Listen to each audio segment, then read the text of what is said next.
we were heading on vacation and the van broke down. Basically, we have a fuel injector that's causing a misfire in the 4th cylinder. So that sucks.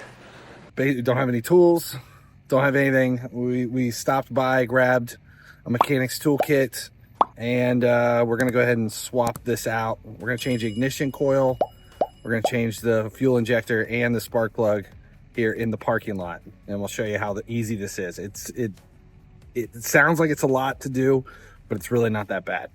First thing here is we've opened up the fuse panel. We're gonna have to pull the fuel rail off, so we wanna flush the fuel as much of it as we can. The 2 fuses that are incorporated with the fuel, so we're gonna pull both of those out first.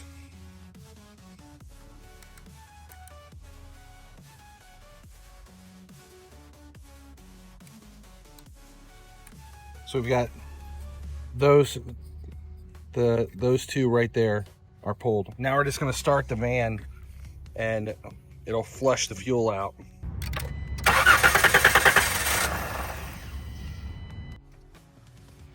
All right, that's it. It's not gonna turn over, it's not gonna run because we basically pulled the fuses for all the fuel. We've already taken the cover off of this, it just pops up off. Now we're gonna start removing all the lines and gaining access because everything we need is here underneath the front of this. We're gonna go ahead and disconnect the battery just to make sure everything's good to go. We're gonna take the air box hose off. Basically, this has to come off, but to get to it, we need to remove some stuff so that we can get to the bolts to remove the intake cover. And first thing is to undo the clamp, and we're gonna try to pull the air box and get it out of the way. And then we just have some hoses to pull off. You're basically just disconnecting this top part. So we'll start with the air box intake.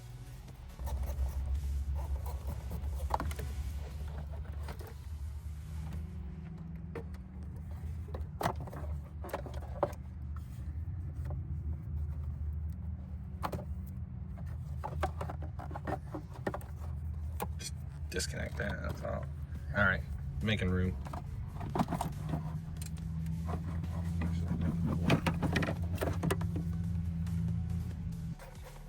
There are a series of 8mm bolts that are all along the top of this. There are a bunch of them. You're basically just going through here and taking all of those off.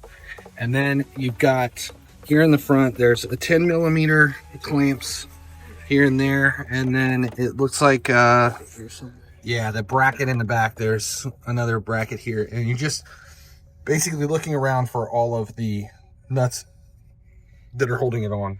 It looks like 8mm and 10mm to remove everything.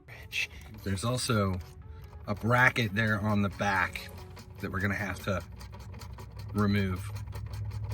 You're basically just walking around the whole intake and making sure you're getting all of the nuts off.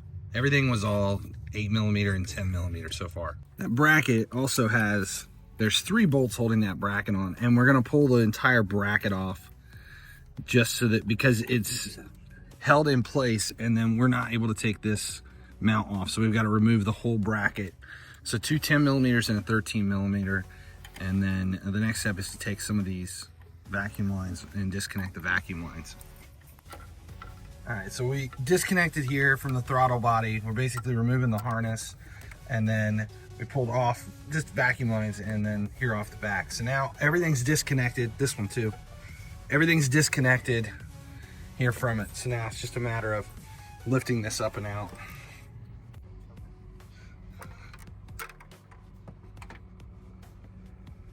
Here it is.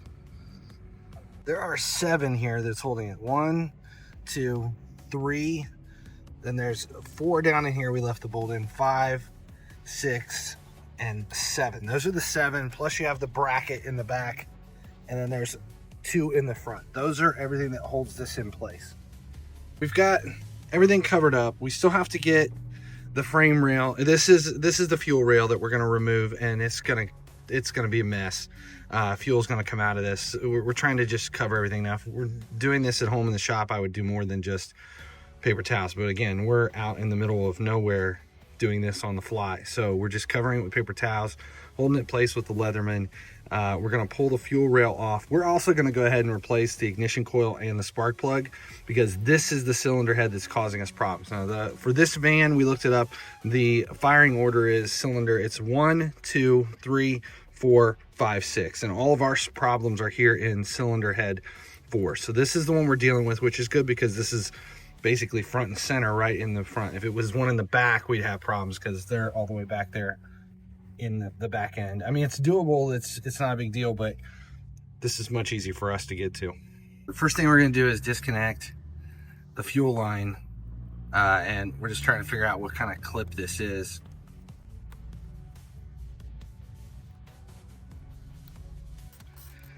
All right, so we've disconnected the fuel line there, the fuel rail, and now we're taking these two Torx 30s out. This is where it's going to get messy because there's going to be a lot of fuel in this rail, and we're just going to make a mess that we'll kind of try to deal with. Connected all the clips. There was a little safety clip that the little red safety clip popped out, and then they released it from the fuel injectors. Now we've got to pull that fuel rail up, and you want to do it slowly and just wiggling it because you don't want to damage any of the fuel injectors. We pulled the injector out, and we just wiggled it up and out of there. You don't want to break one of these off, but if you look down in there, there's still the O-ring is stuck down in the port. So we got to get that O-ring out for sure. It's not going to fall down in it. Got it?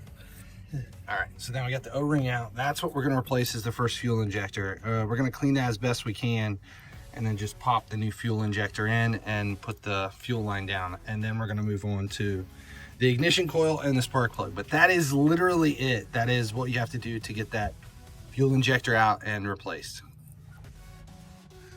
All right, so we're kind of lubing this up to put the new injector in. And we're just going to pop it down in there. We make sure all the gaskets are on. Andrew, did you get it? Yeah, they're just in. All right, and now we're going to put the fuel rail back on. And while we're doing this, we're going to go ahead and replace the spark plug and the ignition coil. But I'm not going to show that in this video. There's another video that's already set up for that. And then you just go in reverse order and put everything back together.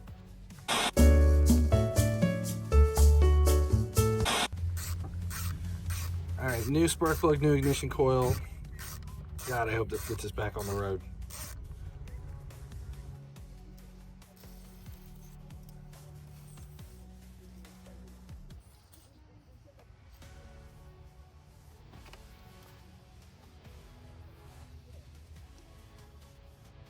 You're better at explaining it. We're almost done. We're just putting everything back together in reverse order. And There's the air box. It's into the back. We still have to reconnect the battery and then put the fuses back in for the fuel rail, and then start it up and hope for the best. There it is, running smooth, and no engine lights, and we checked the fuel rail. We have no fuel leaking, and it took us about 2 hours total.